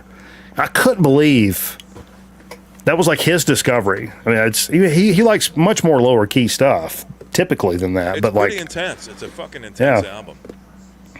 And the first time I ever heard any insanely tuned down instruments, I couldn't believe like, you know, how could they even play a string that's that fucking loose? You know? To me, that's when the 7-string guitar made its appearance in modern rock and roll. To me, totally. Yeah, at least from what I remember. And they got it. It's easy to look back on shit like that now and be like, "Oh, that shit's fucking corny" and like whatever. But like, that shit was. I mean, it rocked my fucking shit back then. Absolutely. But there were some albums like in like the 2010s where they were doing like fucking dubstep records and shit like that. Yeah, you got to keep shit in context. You know what I mean? Yeah, nah, I'm good on that. But God bless them. Yep. So, got me another shot ski poured. You know, I'll give you a minute. Tomorrow is Sunday. I mean, the day of rest and all that kind of stuff. It's a Lord's Day. I went. Deliberately went to see Ma today. I stopped by her house today because I said, I didn't go to sleep till like 5 in the morning last night because Mikey Bananas ran late, and then I started early. You did start early, but you ended super late, which is kind of strange. I'm gonna start doing that though.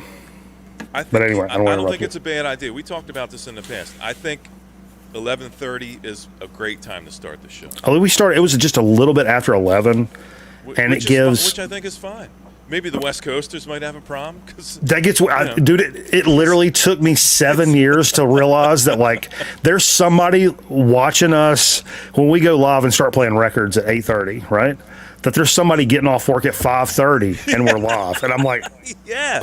I'm a learned man. I'm a college educated man. Time zones still make me go like, yes, dude, wait a minute, bro. It's like fucking what time there? No fucking way, bro. Right. I don't know what it is, but like so I'm like, when we started, like, I'd be like, dude, just sit the fuck down, Steve. We got to do the show. It's like fucking midnight, But that's like 9 o'clock on the West Coast. That's so fucking weird to me. But anyway, I think 11's a good time because, especially like, I mean, sometimes like Steve can't get here till late or something like that. And saying, I want to be able to play records and hang out. And we catch our fucking session, you know what I mean? Because everybody else is kind of ancillary. And in the grand scheme of things, it was supposed to be bros hanging out, you know what I mean? So like, I'm not going to shit anybody for like, dude, I want to play this record. I'm like, well, fuck, we'll start 15 minutes later. Play your fucking record, you know? There you go. Yeah. But, I think 11's a good time. I think it's a great nice time, actually, yeah. And so, like, that's what I said last night. The show was done. We went back over to Twitch at, like, 1, right? And so I ended up doing a 45 set of early rock and roll stuff, and then I played that fucking Boards of Cannon at the end. But, like, I could have played, like, 1 or 2 songs and been like, all right, man, I'm going to crash. If I'm just not feeling it, I'm just ready to go to bed. And I would have been crashing at, like, 1:30, 2 o'clock versus, like, 4. Because I'm kind of getting tired of Friday fucking up my entire weekend. It does kind of blow you out of the water. You're not getting up till fucking 1, 2 o'clock. I wish. No, that's the problem. If I could do that, there wouldn't be a problem. But I still get up at like 9 or 10, but I'm like this. So the whole day I'm like, and it's fucking awful. There he is. Fucking sorry, Bobby Gas. You know how I roll, Bobby. I'm sorry I didn't see you, buddy. How you doing, boys? Oh, man. It's great to see you, big brother. How you making out? I just woke up. I'm getting ready to go fishing shortly. Yes, sir. How's the fishing been up that way, Bob? You look ready. That's my hair, eh? Goddamn hair. Put a hat on. He's going to intimidate the fish right out of the water, man. Wait a minute. I got to switch my hat then. Hold up. Uh-oh. Gospel, yeah, put a fishing hat on there, Mikey. That boy. Aaron don't fish. I'm prepared. I don't fish anymore, Bobby. I got my Bobby hat ready to go on the side. There, you're cool, set baby, now. Cool. Mikey, sink a treble hook into the palm of your hand and show us how to take it out like Bill Dance used to do. Yeah. I'll show you how to do that right now. I was showing a guy this morning on the radio or down at the river how to take the hook out, right? And I'll show you right now, guys. It's the easy as pie. I've done it. I seen how to do. I read about it first. and I seen the damn fisherman show. Oh, damn, I gotta get this fucking hook. Oh, Al Linder? I'll show it to you. What happens is you get a hook, and it gets the barb goes into your thing, right? So what you do is you get the guy who's got the hook in him. You tell him take your finger and place your finger on the eye, so that now he's got the finger on the eye and it's stemming up like that. You pass a loop of string. Lift your hand up a little more. We can't see your hand. There you go. Pass, so that's in the flesh. You pass string between the loop, and you hold the string so that it's loose. And you say to the guy, you get him to hold it, he's got his finger so that the hook is up like this, right? And you say count to 3, you go 1, 2, you snap your hand, and the hook, the little wee barb, it's only like a 64th of an inch or less, 132nd of an inch. That rips a little bit of the flesh. You can't even tell. It doesn't hurt or nothing like that. It comes right out. I've watched guys cut them out of their hands with fishing knives and shit like that. You don't need to do that. Yeah. I've watched guys do that, right? But that works fantastic. Yes, sir. Remember that, kids. Mikey, yeah. I don't know if you was ready or not, but I don't drink booze out of little glasses like that. You drink them out of a big glass, or you drink it out of a bottle. Bobby, if you pay $70 for a bottle of this shit, you drink it in little tiny glasses. Oh, are you still drinking that Moscone? Yeah, Bobby. This is $13.92, fucking U.S. I mean. Yeah. Oh man. He's been drinking that goddamn rich stuff for about a year and a half now, haven't you? Champagne tastes beer wild, Bobby. Classic. Mikey, I was at a traffic light today, and there was a liquor store across the street. And this guy walks out the liquor store while I'm waiting for the light to turn green. He's got 2 bottles of Pop-Off with the handles, and I almost wanted to roll my window down and salute him. Yes, sir. He seemed like he had somewhere to go. I'll just put it out there like that. As do I. It was beeline. I mean, we're talking spiritually, right? Yeah, I mean, what it's all about is the difference between you two guys. One guy's drinking for the buzz, and one guy's drinking for the taste. I'm just trying to make the voices stop, Bob. That's a good idea, Mike. Because when they start flapping them gums, shit gets a little dicey.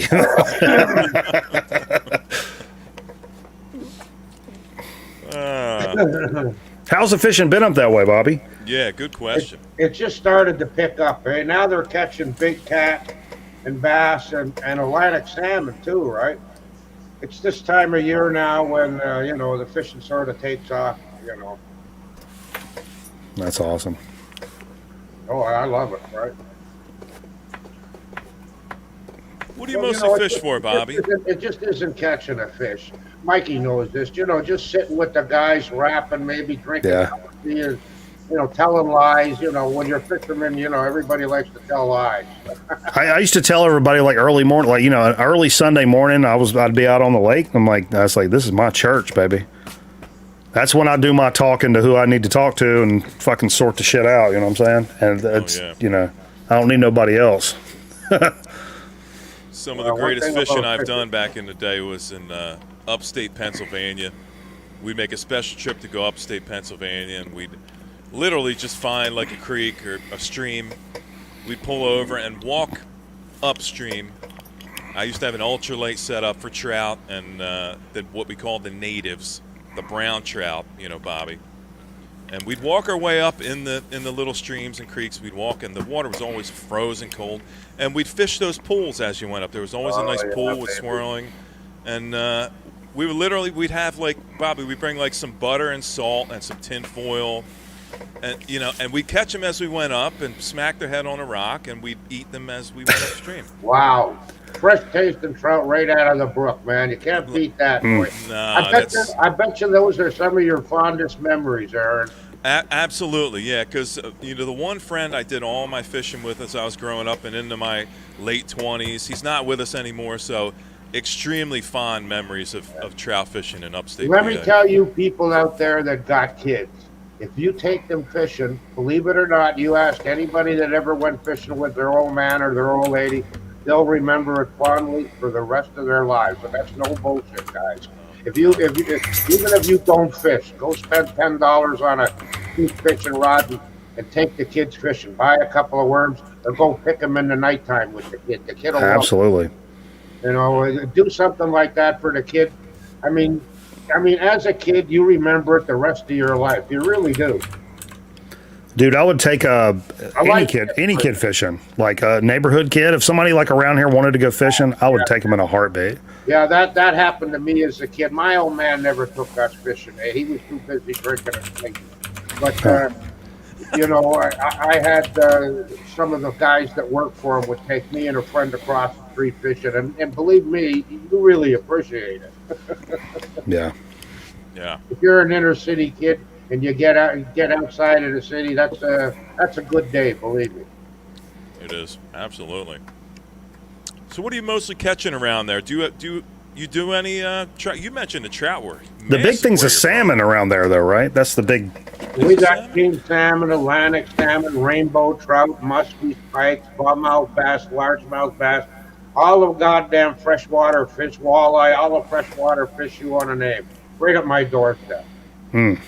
I mean, but the lake's 200 miles long and 50 miles wide. They're not on my doorstep.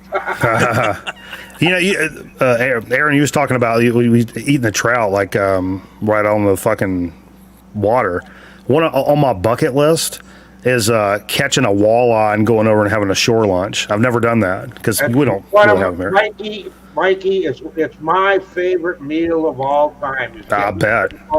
On a rock, grabbing some driftwood, making a fire, cooking up, putting a can of beans there on the fire, and then frying up the fish. And there is nothing that tastes as good as fresh pickerel. As a matter of fact, I'm a guy who reads journals from the old explorers in North America in the 1500s, 1600s, like that, eh? And Champlain, Samuel de Champlain, the guy, well, you guys know who he is. And when he come first in 1602 to Canada, when he was, doing the trip across, exploring and all of that, he got up the St. Lawrence, up the Ottawa River, and started traversing through North Bay. That's Lake Nipissing, and they caught their very first walleye. Now, this is a guy who dined with all the kings of Europe, all the royalty. I mean, he had some of the greatest meals that were ever around, right? But he thought walleye, and he wrote it in his journal, spent a whole paragraph on how it tastes, right? And he says kings and queens in Europe would die for this. And it's a fantastic taste. That's awesome. I mean, closest thing we have here is crappie, or a lot of you guys call them crappie, but we call them crappie down here. That's close, but it's not. But everybody was like, yeah, this is the closest thing we have here, but walleye is like a next level thing. No, have you ever eaten pike? No, sir, I haven't. Well, that's way closer. I used to watch old Al Linder catch them, though. Well, crappie is a delicate taste, even much more so than perch, whereas walleye is a more robust taste. Actually, I like it. Walleye is the only fish you can freeze, and it still tastes great once you unfreeze it, eh? The only one. Only freshwater fish, that is. I don't know about that saltwater stuff. Yeah. Pike are good. Yeah, I remember pike being really heavy fighters. They fought a lot. They had a lot of teeth and a lot of bones. I remember toothy critters. Bony. Well, yeah, they're not an easy fillet to make. You got to make 5 cuts, right? Because they have what's called Y bones along their ribs, pin bones they call them. Eh? Y bones or pin bones. You don't want to get them in your throat. I had to go to the hospital about 5 or 6 years ago. I had a bone stuck in my throat, eh? Dude, my dad had to do the Heimlich maneuver on my mom. I think they were eating spots, the saltwater fish, and they're like panfish size, but they're loaded with bones. They taste so fucking good, but you have to I mean, you're pulling bones out of your mouth the whole time, and they're so good. And that's, my mom grew up with fishermen and the family, and we always had big fish fries and stuff to eat, but she started choking them. My dad had to she was like really couldn't breathe. My dad had to do the Heimlich And so she don't fuck with anything with bones in it now. She was like, no, I'm good. I'm good, bro. Like, I love fish, but like a nice fillet, I'm good. But like, in terms of like sucking a fucking carcass, I'm good on that shit. Yeah, my brother's daughter, my niece, when she was 6 years old, she had a bone stuck in her throat. That, you know, my brother Teddy, he didn't fill it the pickle good enough. The kid got a bone stuck in her throat. He took her to the emergency at the hospital. They did whatever they do. But now the kid won't eat any fish at all. It's a damn shame. That's a shame. But, you know. It is, yeah. You know, I always said when I fished a lot of bass tournaments back in the day. My dad was a pro bass fisherman, and then I fished as a co-angler for like many years and stuff. But anyway, so we fished several days a week What for do you bass. mean anyway? A pro fisherman? Holy shit! Yeah. Holy moly! Oh, man. I've won over $12,000 fishing as like just a co-angler in the back of the boat, Bobby. Oh wow! You see this? And that Yes, sir. there, I won $1,200 at that one. Hell yeah! I mean, I'll go bring some trophies in here if I need to, but they're in the other room. But no, anyway, fuck, what was I saying? Oh no, so we fished a lot for bass, and for us, we always for bass it was catch and release because you know like whatever, we were just doing it for sport and you know. But the crux of that is if you fish that much that often, eventually you're gonna gut hook a fish, and when you bring him in, you're like, oh yo, this guy's not gonna make it, and he's of keeper size. Okay, cool. He's pretty much dead now. So we always had 4 or 5 bass in the freezer that we could, you know, that just didn't end up making it. So when I would go fish a tournament, and it didn't happen fucking often in the family now, but every now and then you hit a fucking tournament would you like fucking zeroed, or if I went out just fucking fishing for fun and you hit a 0 and you come home and you're pissed off. You took the day off, you took the boat out, you know, like you did the whole fucking thing. Spent money on gas, all that shit, and you fucking come back with a 0, guess what the fuck I'm eating for supper that night? I'd pull one of those bass out of the freezer, and I'd be like, I zeroed today, but who's eating who, motherfucker? But yeah, so I always kept a few bass in the freezer just for that reason. That's crazy, kid. That's crazy. You guys enjoying the fish chat? Oh yeah. Yeah, This vinyl community people are loving the fish talk. Absolutely. This may be the greatest day of the year I've had so far. This is fun. Yeah, fish talk. Yeah. I gave my rig to my nephew. I gave him my ultralight, my standard pole, and all my cast masters and my box and all that. So he probably sold it on eBay for fucking weed money. I don't know. Well, how old is the kid when you give it to him? Early 20s. Oh, well, that's not a kid. You know. Yeah, but you know, if you're not going to enjoy it, why not give it to somebody that will, right? Yeah, I hope to. You know, he never mentions it, which means he probably sold it for weed. I don't fucking know. I give rods and reels away all the time. Just 2 weeks away, I give away 3 light reels because I just don't fish light anymore. I'm too old to walk the streams. You know, I can't do it anymore. Go through the alder bushes and all of that shit. I had this hard lesson where I used to take my buddies fishing with me and like, you know, go out on the boat. I may be pre-fishing for a tournament or something. I just bring them along because they like fishing and shit. But the mistake I made is I would give them all the bullshit that I wouldn't use anymore, like equipment wise. And so the whole day, my buddy's in the back of the boat, swearing, pulling out backlashes, goddamn cocksucker motherfucker. He's like, you know, and then I realized, like, I heard Jimmy Houston say this one time. He was like, take your kids fishing, like what we were talking about earlier. Take your fucking kids fishing. And he was like, you know what? And buy them some good equipment. He was like, you don't like using garbage, so don't give your kids garbage. And maybe he was just trying to sell fishing poles, but, you know, but it kind of struck a nerve in me. I'm like, you know what? That's a good point. So the next time I took my buddy out, I'm like, yo, use a couple of my rods. Next thing you know, this guy's slinging stuff. He's catching fish. He's enjoying. He's having the time of his life. And the last time he went out, he's fucking throwing stuff out in the lake, swearing, like, because I was giving him nonsense that I wouldn't use anymore. Because I didn't want him to fuck up my real shit. You know what I mean? But no Zebco button of reels. You know what I mean? I God hate damn those it. bastards. I hate them. I use open face spinning reels Yeah. exclusively. Oh yeah. I've got maybe, well, now I've only got maybe, I don't know, 15 reels, but I had quite a few reels. Oh shit! Fred said he worked at Rapala. Wow, that's I think awesome, he was Fred. he was a test dummy. They'd actually hooked the trebles on him. My Be a tree. in cold weather, my good luck toboggan, or as what do you call them up there, Bobby? It's not a toboggan. Toboggan's a sled. Toque. You don't put a toboggan out on the lake. It doesn't work. Yeah, down here we call them toboggans, but this stocking cap was a Rapala stocking cap I wore. That was my good luck thing.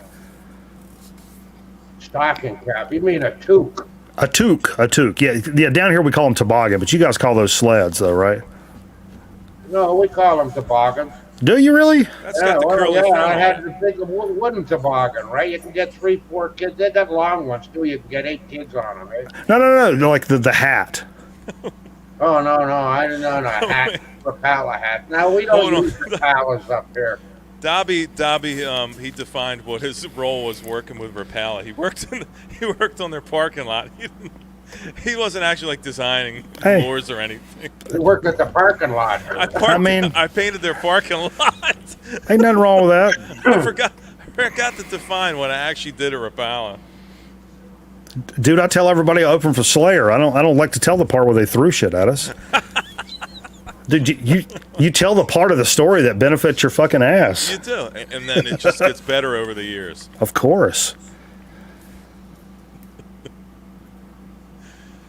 Oh, fuck. Mikey's a pro fisherman. God damn it. No, not anymore. I knew I liked you, kid. I didn't know why, but that had to be one of the goddamn reasons. I tell you right now. That's fantastic. I mean that. I've known pro fish. I've known guys that quit their job, sold their house, to buy the big boat and go on tour to, thinking they're going to be a pro bass fisherman. It ain't that easy. Dude, my dad's claim to fame, he spent a few months, a year down on Santee Cooper in South Carolina. But anyway, one of the FLW events he fished on Santee Cooper, which is where he'd been spending all his time. And it's right after he had cancer surgery where they cut 3/4 of his tongue out of his mouth. So he couldn't really speak at all. And yeah, and from smoking back in the day. And he fished it as a boater. I fished it as a co-angler, like not in the same boat or whatever. But like, so he got paired with this other guy. First day he didn't do so great or whatever. I'm like, that sucks. And but the second day, dude, he can't. Long story short, he comes in second place, wins big fish of the tournament, but he can't speak, and they bring him on stage, and just like fucking bananas, right? My dad gets him on stage, and he pulls a horker out of the bag, right, and holds it up, and the crowd goes nuts. And before he goes to the bag the next time, he does like the fucking Hogan. And the crowd goes nuts because he can't talk. He can't like talk, so he's just doing stuff like that. And then he's getting ready to pull one out, and then he turns around the crowd again and does like this number. And the whole crowd like goes nuts. And then my dad pulls 2 out, and they're all like over 6 pounds or something, like holds them up, and the crowd goes nuts. He was on like a big spread in FLW magazine. Your old man's a performer is what he is then. it's that same fucking cockslinger that's in my fucking blood. I like to show out. It's the Irish in you guys. Yes, sir. I wish I could find that picture. Hold the phone. I can find that picture. It was in FLW magazine. I had it blown up and made it for a poster for my dad. Yeah, that costs money. That ain't cheap. Yeah. This was... Especially if you're getting the picture, if that picture was in a newspaper and you want that picture from the newspaper, that costs a lot of money. I know I tried to get a front page from our Toronto Star from the 60s that I was on the front page, and they wanted $600 fucking dollars. Oh yeah. $600 for a piece of paper. You guys are nuts. Yeah. I don't know. Well, I'm going fishing, guys. I just thought I'd come up and, say hi, and all of that kind of crap, right? I got to make bait and get all ready. Whoa. What? While. What? You got a what bait? Make bait. Oh, okay. Grits and Cairo syrup and what else? Tell me your recipe, Bobby. Well, I use porridge, oat flakes. Okay. I use cinnamon. I use pineapple, crushed pineapple. Okay. Brown sugar. I also, with the porridge, I also add the maple and brown sugar tasting package of porridge and the peach flavored porridge. Also, in that mixture, I put a whole package of strawberry jello. Wow. Okay. You add corn, and I Yes, take, sir. potato puffs, frozen potato puffs. Mm-hmm. I unfreeze them and I squeeze them. They like potatoes too. I squeeze them and I put that in the mix.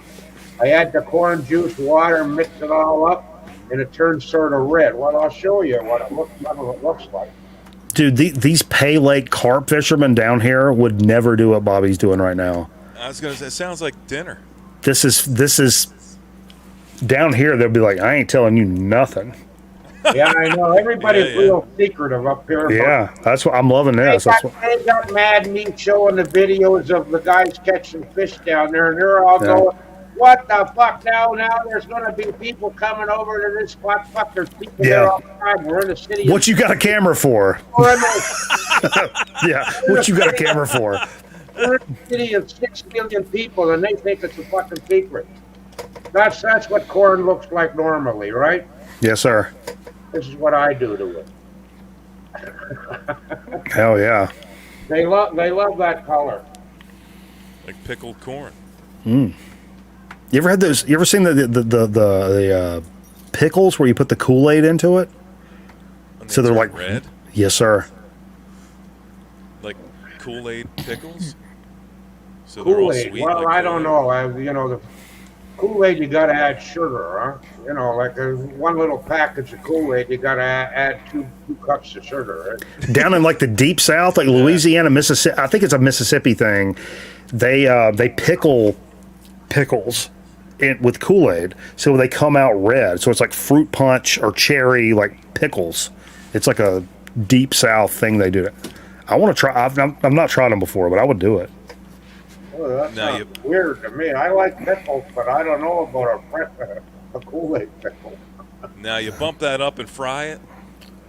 Oh, hold that fucking phone. I'm so fucking in on that one. I'll take that one to the bank. Well, Bobby, yeah. fishing, buddy. I'm going fishing. See you later. Hey, man. Tight lines, bud. Pro fisherman, God damn it. You give Bobby a hard. He's going to carry a hard on with him all fucking morning now. That's funny.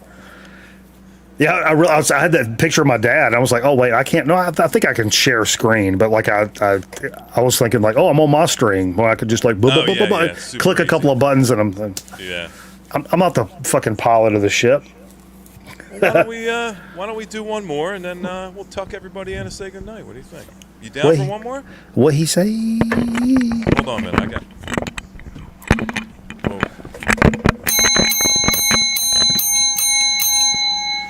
Last call for alcohol. You don't have to get big, but you can't stay here. Remember that Big Business song? What is that?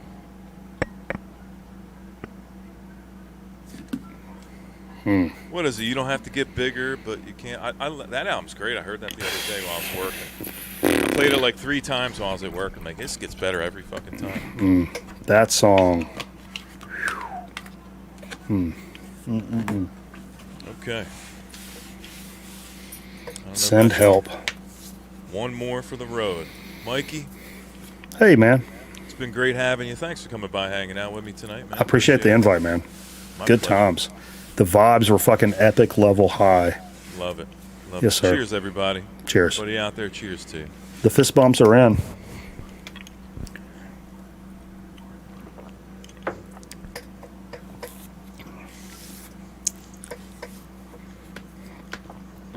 What he say? What he say? Oh, yeah. So, we could go on all night, but, it's, you got to cut it off at some point, you know what I mean? Do we? Probably not, but No. I am feeling the vibe of music, to be honest. Yeah. Well, what are you gonna do? You just gonna be packing it in tonight, or I don't know. What time is it?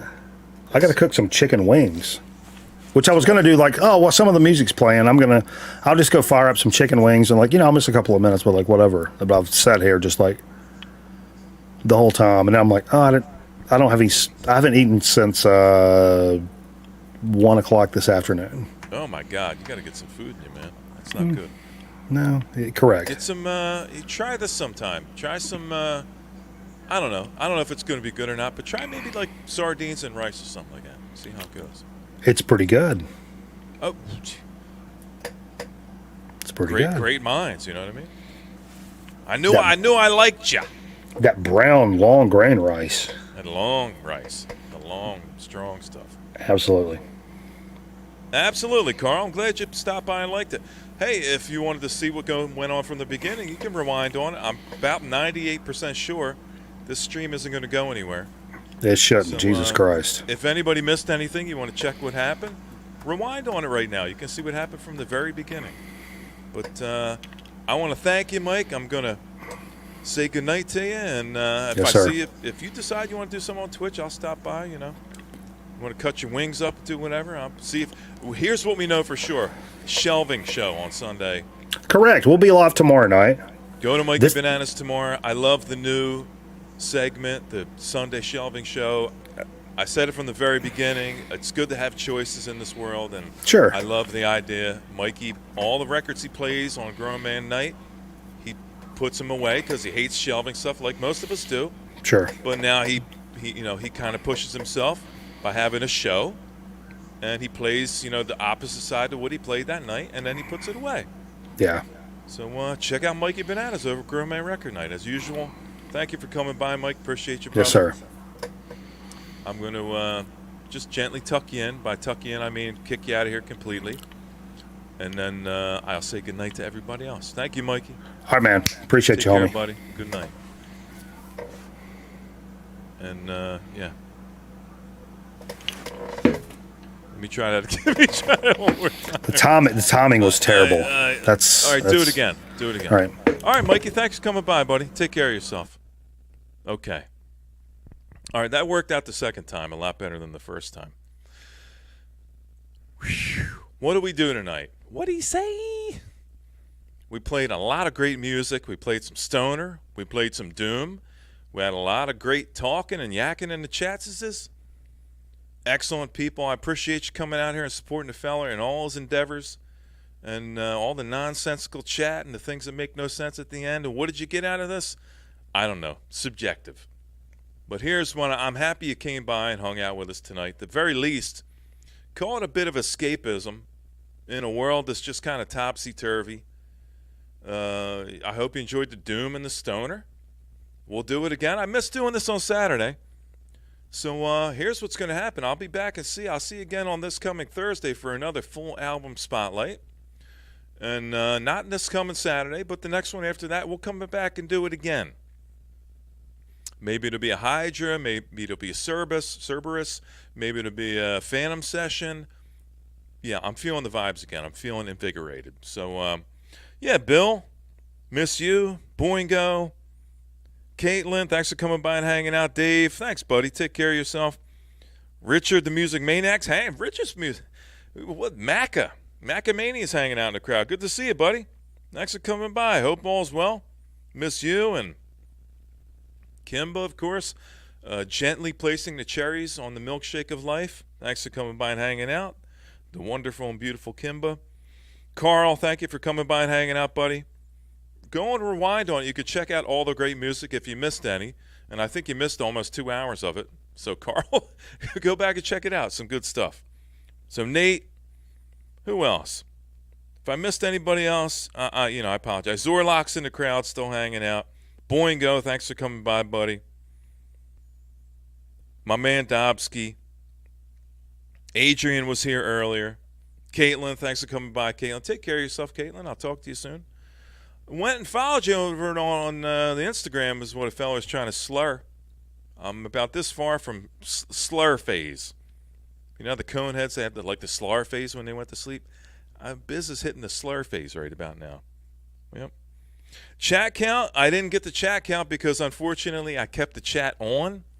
So I can't see it when I keep it on. I only can see the number when I don't have the chat tab clicked. So no chats is this, but probably I'm going to say probably mid-15s. I think we're around the 1,500 mark. Safe to assume. Yep. So take care of yourself. I hope you have a great Sunday. I hope you have an excellent week. Get some stuff done. Try to motivate yourself to push on and persevere.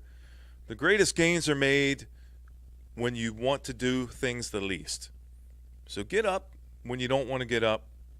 Do something when you know you don't want to do it. And a fella will guarantee that good things are going to come out of it. So, good night, everybody. I checked under your bed. There's no monsters.